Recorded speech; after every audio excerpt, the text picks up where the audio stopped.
My goal with this haircut is to make sure that I follow the angle, follow the chin line, and have a little bit of a forward fall to the front of the haircut. So I don't want to have it super extreme. I think when people think triangular, they overdirect everything really far back, and then it becomes too extreme in the front. I want it to be nice and soft. I'm also going to cut it with a center parting. That way I can work on staying balanced on both sides. So center parting. So I'll just look right over the nose, comb it back, make my first part. I don't have to go all the way down center back at first. I'll continue that after I get this hair out of the way. So we'll saturate the hair. I want to make sure that I keep the hair nice and saturated the entire time. You want to keep not only your elevation, your tension, your finger angle, all of that stuff consistent, but also the fabric of the hair should be consistent as well. All right, so we're going to section the hair away. Now what I'm going to do, just so that I can kind of cut this in half, I'm going to work across the occipital bone, from the occipital bone to behind the ear. Pretty standard sectioning.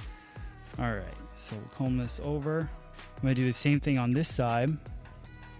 So I'll comb the hair in the direction I want it to go, and then I'm going to take a parting across the occipital bone over to behind the ear.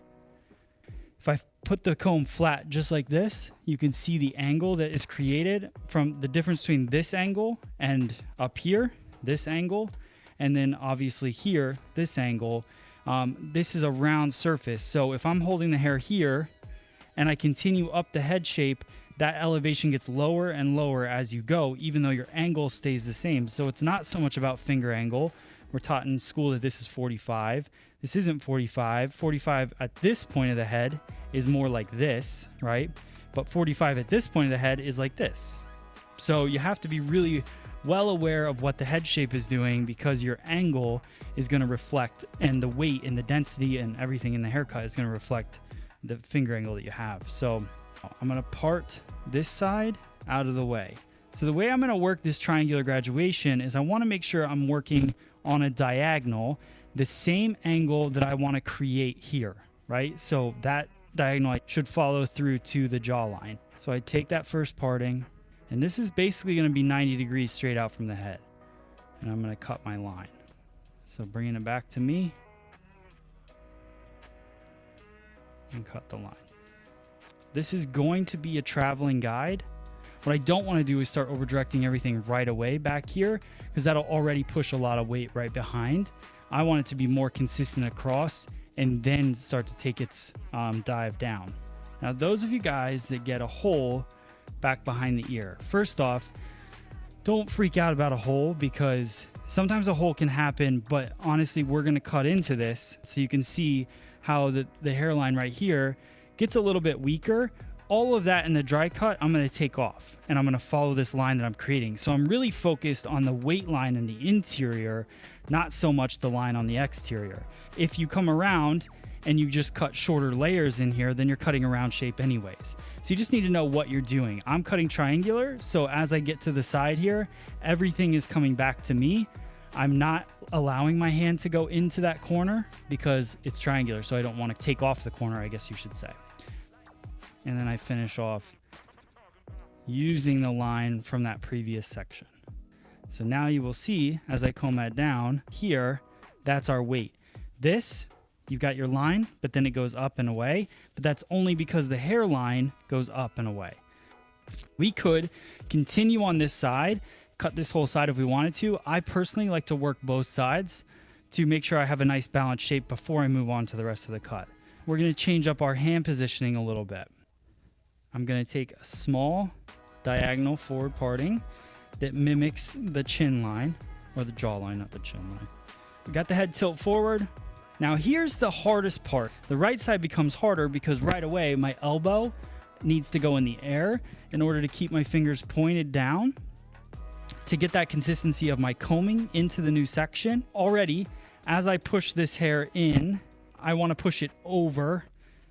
And sometimes you can push it a little too far. Sometimes you have lower elevation. So that's the tricky part. That's my line. So that's what I want to continue this section into. So I hold this up in my hand. I can see my line through there. And that's what I want to mimic in the haircut. So 2 inches up. And when I say 2 inches up, I'm not really being that specific, but I'm already looking at it and I can see that it's 2 inches because I look at where the comb starts to bend on the head, right? So we're starting here. This bend right here, that's where I want to put it because that's where I know that the head shape is moving. So I want to make sure that that's where I'm staying in line with. So that is our line. Working through the back. So now I'm going to connect vertically straight out from the head. So I grab not even half an inch to start this. The thicker your section that you grab of hair, what happens is you pinch that hair together and you're already over directing it. So anytime then you take a new section, you get a diffused guideline because you're smashing it all together. So to get the strongest guideline, you want to make sure that you're not over directing too much hair, pinching it in. So less than half an inch here to start. And I'm going to work that line. This is where it's going to turn more into that 45 degrees off of the head shape. There's 90, right? So 45 is about here. That's the angle I want to create. That'll start to build up that nice little bit of weight in there, which you can kind of see happening. I'll show you more in a little bit. So this is what I've cut so far, about an inch worth of hair. I'm going to take half of that and push it away so I don't get involved with it. And I'm going to bring just this new section, 1/4 of an inch of hair, into that previous. Bring it right here and cut my line. This is where the head starts to curve this way, right? So I don't want this to change. I want it to start to dip. So instead of going any more around this corner, I just bring everything straight back. It goes from going straight across, now dipping. Because the head shape, you're playing with that whole curve this way, not only the over direction. That's that side. So let's move to the side here. We're gonna do the same thing. So now you can see that nice dip. You can see that bob shape happening. See how that shape there works through to her jawline. I think I'm going to work one more couple inch section, then we'll blow it dry because I really want to get the shape in there. So I take my next 2 inch right at the division point. When I say division point, I just mean basically the middle of the ear divides the back and the front. So same thing, guys. I know it's a little repetitive, but that's what cutting a precise bob is. So center, we're going to go 1/4 of an inch again in the back, just like the previous panel that we cut. The only thing you want to decide here is, do you want to keep building that weight from here out, or do you want to start to round it up, right? Do you want the weight to sit a little higher or a little lower? That's all based on your elevation from this point. You've got the head curving. This is where we stopped cutting, right? So if you want it to be about 45 degrees, for me, that's going to be a little bit higher elevation than you would probably think. So I pull this out from the head here and I comb it up and pretty much straight out. But you could see if that's 90, that's about 45, right? So it's not that you have to be that specific, but just know that the higher the elevation at this point, the lighter that graduation is going to be. Like, it's very easy to just now all of a sudden drop it down. And then you see it goes a little weird because I'm not at where my guy really is. But some people will just cut that off just to move it in because that's where they think their hand should be. You got to trust what you're doing and the shape you're creating. As I round this corner, everything gets a little shorter, tighter here. So when I bring this back, I cut my line here, normal, but then right here, see where that disconnects right there? That's okay. Let it disconnect. That's going to start to build our forward shape that we're getting here. You can see the flow of the weight and it starts to dive down right there. So I'm going to do the same here. Blow drying, working with a flat wrap technique, wrapping it around the head. Really what I want to do is just form the hair to the head shape. So then when you down, it's got that nice bevel already to it. Also helps smooth the hair nice. I'm just going to work the iron into the hair and just smooth it out. Really just working with the head shape here. So the goal here is to look at the weight within the haircut, not to look at the shape on the outline. Like this, you can customize. Like you see people do like different shapes within the hairline. All of that has nothing to do with like the actual shape of the haircut, and you're not doing that within the wet cut. Now, you don't want to go in here and just go full blown with your blade. What that's going to do is push the hair, and then you're going to end up with shorter pieces than you wanted, and you're not going to get your line. So just go in, comb the hair down, and I'll work with the scissor just like this, and I'll start to etch the hair away.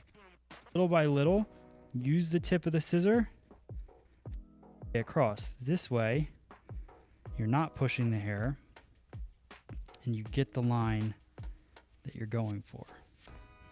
My biggest thing is really focusing right now on keeping that line balanced and following my weight line, which is above, which is here. So I want this line to match my weight line, and it just keeps the haircut looking nice and balanced, and to my eye looks the best. Then you can go in with a little bit flatter blade just to make the line a lot harder and sharper. We're going to cut the sides. The sides are pretty simple because you stick to the very similar way of just bringing it straight back. And I will wet down just a little bit of this side as well. It was already dry, just because I want to have that consistency. There's a few different ways you can do this. If you want extra heaviness, then you could start here and just work your way across. I'm going to lighten it, and then I'm going to shift into creating that line. So I'm going to kind of follow it diagonally. I think that'll work the best in this case. It'll also really allow this hair here to lay nice and soft on the top. All right, so I take that parting and I connect that here, and I've got my disconnection. And then eventually I will be running out of hair that will reach back there. This is all behind the ear.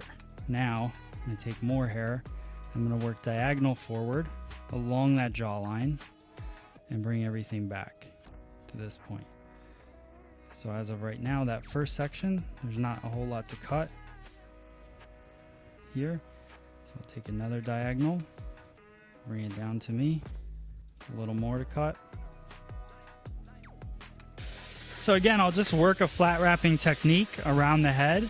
I'll just do a little bit of ironing real quick. Goal when you're smoothing hair to cut it dry is to make sure that there's no kinks and creases in it.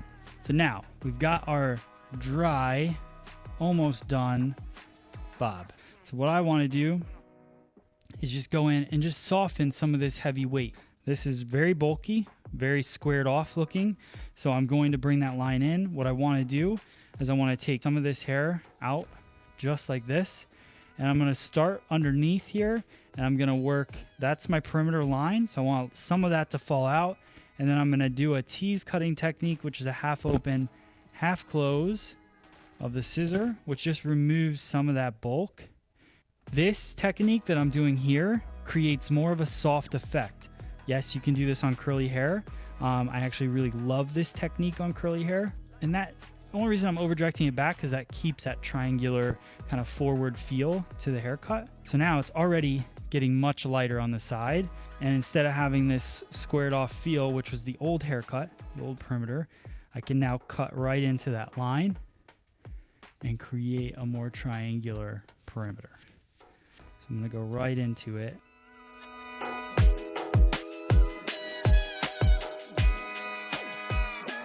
And then you can see with the tease cutting, it makes it nice and light on the edge as well.